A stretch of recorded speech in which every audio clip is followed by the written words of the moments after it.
সকাল সবাইকে। ঘড়ির টাইম দেখতেই পেলে 12:05।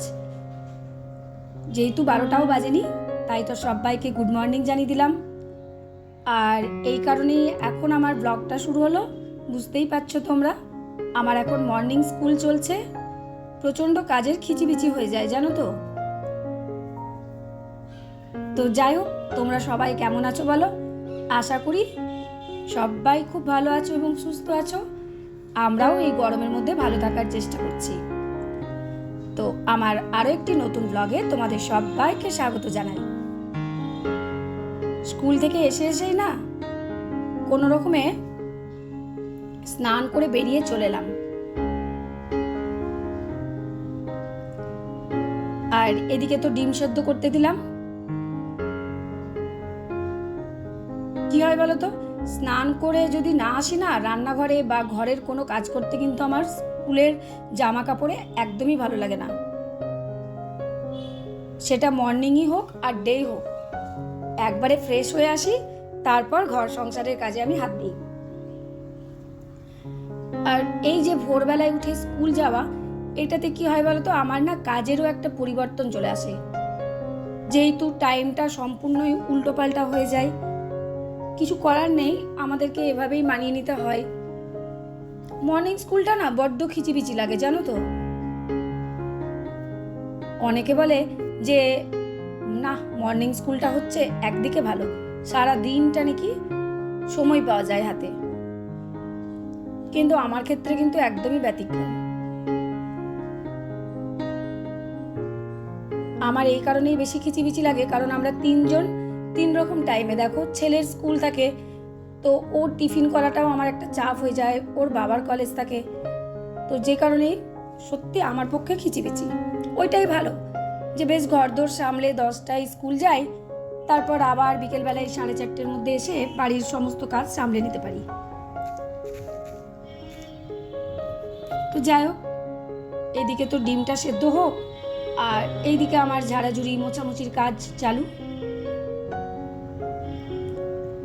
আর এই ঝুড়িটার মধ্যে না কিছু ওই ঋষির কেকের প্যাকেট, ছোট বিস্কুটের প্যাকেট এগুলো থেকে গেছে, তো এই জন্য এগুলোকে সব খালি করে একটু ঝেড়ে মুছে নিই। তারপরে ওই একটা পেস্তার প্যাকেট এখানেই রাখা আছে, যদি আবার কাটে তখন কৌটোতে ভরে রাখবো।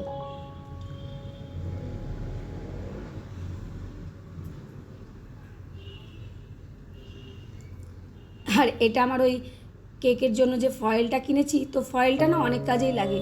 দই টই জমাতে দিই, তো সেই ফয়েলটাতেই মুড়িয়েও দিয়ে দিই। ব্যাস, যা গরম লেগেছে, আর চুল খুলে কাজ করতে পারলাম না। চুলটা বেঁধে হাত ধুয়ে চলে এলাম রান্নাঘরে। ভাতের চালটা দিয়ে দিই। সময়টা দেখো কতটা কাজে লাগিয়ে নিলাম।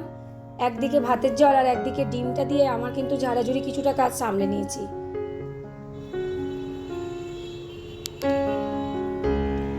আর তার আগে বসিয়ে দিলাম ডিমের ঝোলের আগে বেগুন ভাজা।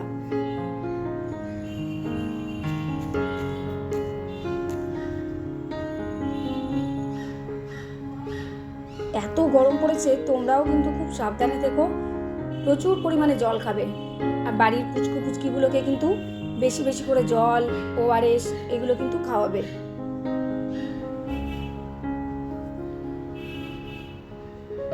স্কুলেও কিন্তু আমরা এই কথাটাই বারবার বলছি, গ্রুপেও মেসেজ করা হচ্ছে এটাই। আর বাচ্চারা স্কুল আসছে, অনেকের তো শরীর খারাপই হয়ে যাচ্ছে। আমার ক্লাসে একটা বাচ্চা মেয়ে বমি করে দিল সেদিনকে ক্লাসে, মানে গতকাল বৃহস্পতিবার। কিছু করার নেই,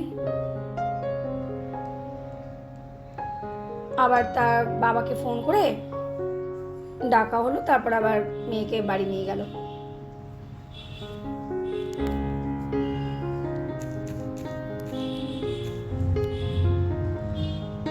আর এই যে আদা রসুনটাকে পেস্ট করে নিলাম।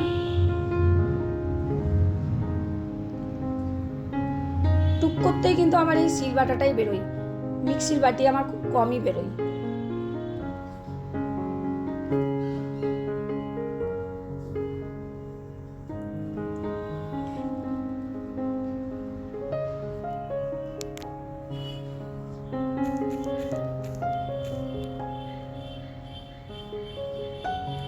বেসিনের কাছে যতবারই আসি না কেন একবার করে বেসিনটাকে না আশপাশটা পুরো সাবান দিয়ে পরিষ্কার করে নিই, তাহলে কী হয় বলো তো, বেসিনটাও কিন্তু বেশ চকচকে থাকে।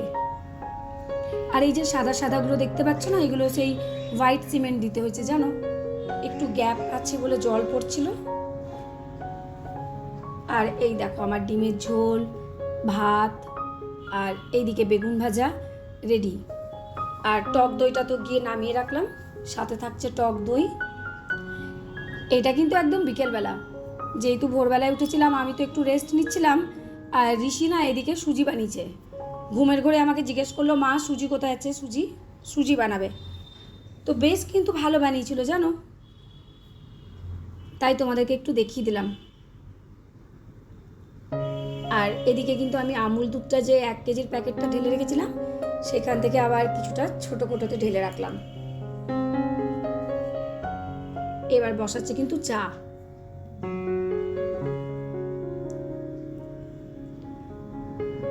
সুজিটা ঢেলে রাখি, ছেলেরা এত সুন্দর করে সুজি বানিয়েছে।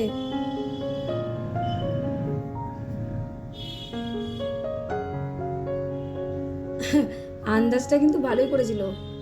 আমার ওই কেকের যে মাপের কাপগুলো হয়, মেজারিং কাপগুলো, সেই কাপের 1 কাপ অনুযায়ী সুজি দিয়ে করেছিল, একদম দুধ দিয়ে। ভালো বানিয়েছে সুজি। আর এই যে আমার চা রেডি।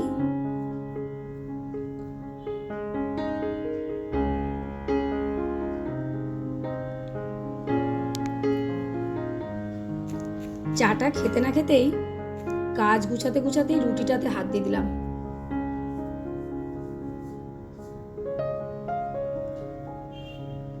আর বুঝতে পারলে সকালবেলায় যে নাইটি পরেছিলাম সেটা কিন্তু আমি আবার ছেড়েও দিয়েছি।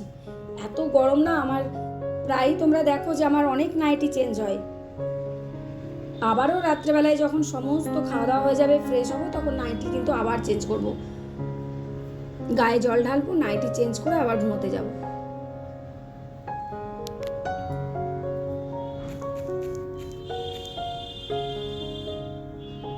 এখন না আমি এই চাটুই রুটি করা অভ্যেস করছি জানো, গ্যাসের রুটি ফেলে করাটা বলে ভালো না, অনেকেই আমাকে কিন্তু বারণ করে। তো এই রুটিটা না ভালো ফুললো না জানো, চাটুটা হয়ে গেছে বেশ গরম, এই দেখো এবার কিন্তু ফুলে গেছে। আর রুটি ফুললেই জানো মনটা বেশ ভালো লাগে জানো। আবার এদিকে চা বসালাম, ওর বাবা আসছে কলেজ থেকে।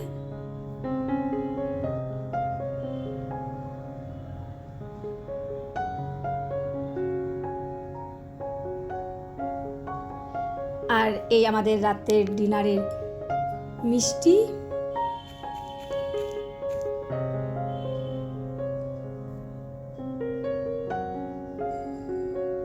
আমার আজকের ভিডিওটা তোমাদের কেমন লাগলো অবশ্যই কিন্তু কমেন্ট করে জানাবে। তোমাদের কমেন্টের অপেক্ষায় আমি বসে থাকি, বেশ ভালো লাগে তোমাদের কমেন্ট জানো। আমার এর আগের ভিডিওতে কমেন্ট করেছো মিতালি দিদি ভাই, আমার ষষ্ঠীর ভিডিওটা ভালো লেগেছে। আর আমার শাড়িটাও খুব সুন্দর, এটা আমার দিদি দিয়েছিল আমাকে শাড়িটা। তো যাই হোক, গরমের জন্য এই শাড়িটাই পরেছিলাম। তারপরে পম্পা ব্লগ অফিসিয়াল কমেন্ট করেছো, খুব ভালো লেগেছে ভিডিও। সোনালি সাহা, শর্মিষ্ঠা দাস, তো তোমাদেরকে জানাই অনেক অনেক ভালোবাসা। তাহলে চলো আজকের মতন ভিডিওটা এখানেই শেষ করলাম। তোমরা খুব ভালো থেকো, টাটা, গুড নাইট।